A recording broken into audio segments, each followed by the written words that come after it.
नमस्ते मास्टर जी। नमस्ते। बैठो गुड़िया। ये आप रजिस्टर लेके घर घर क्यों घूम रहे हैं और टीवी पे ये एसआईआर का क्या शोर मचा है? वोटर लिस्ट से नाम क्यों काटे जा रहे हैं? देखो, वोटर लिस्ट का काम हम सरकारी कर्मचारियों को दिया जाता है क्योंकि हम गांव मोहल्ले के लोकल होते हैं और सभी को जानते हैं। हम ही तुम्हारे बीएलओ अर्थात बूथ लेवल ऑफिसर हैं। तुमने जो अभी एसआईआर के बारे में पूछा है, इसका मतलब है स्पेशल इंटेंस रिवीजन, विशेष गहन पुनरीक्षण। ऐसा महाअभियान 2002 से 2004 के बीच 21 साल पहले हुआ था और अब उत्तर प्रदेश और अन्य 11 राज्यों में चल रहा है।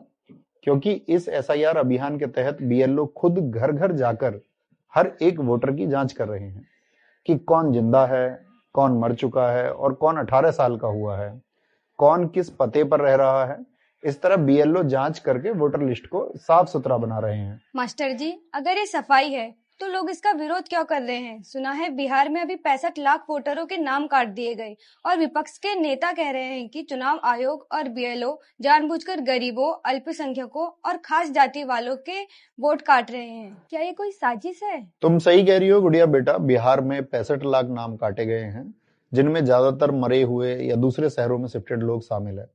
लेकिन गलतियां भी हुई है। बहुत से बीएलओ और अधिकारियों ने बिना किसी जांच परीक्षण के, यानी वोटरों के घर पर बिना गए ही स्थानीय नेताओं, मंत्रियों के दबाव में या काम चोरी करके ऑफिस में बैठे बैठे ही मनमानी ढंग से वोटरों का नाम काट दिया है या उन्हें दूसरे शहरों में शिफ्टेड और मृत दिखा दिया है, जिससे बहुत से जिंदा या अपने पते पर रह रहे वैध वोटरों का भी नाम वोटर लिस्ट से कट गया है।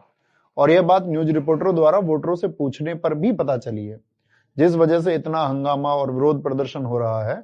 और विपक्ष का एक सबसे बड़ा आरोप यह है कि एसआईआर की प्रक्रिया चुनाव आयोग या सरकार तब क्यों करा रही है जब ऐसे राज्यों में कुछ महीनों या सालों में चुनाव होने वाले हैं। और बहुत जगह ऐसा आरोप भी लगाया जा रहा है कि विपक्ष के द्वारा केवल विपक्षी दलों के क्षेत्र विशेष के वोटरों का नाम एसआईआर के दौरान टारगेटेड तरीके से काटा जा रहा है। और बहुत से राज्यों में ऐसी खबरें भी सुनने को मिली हैं कि बीएलओ पर बहुत ज्यादा काम का प्रेशर होने की वजह से वे गलत कदम उठा रहे हैं। बाप रे, तो मैं अपना और अपने घर वालों का नाम कटने से कैसे बचाऊं? ध्यान से सुनो गुड़िया बेटा। इन 4 फॉर्म्स और गणना फॉर्म यानी एन्यूमरेशन फॉर्म को अच्छे से समझ लो। फिर तुम्हारा और तुम्हारे परिवार का एक भी सदस्य का नाम कोई भी बीएलओ या अधिकारी नहीं काट सकता।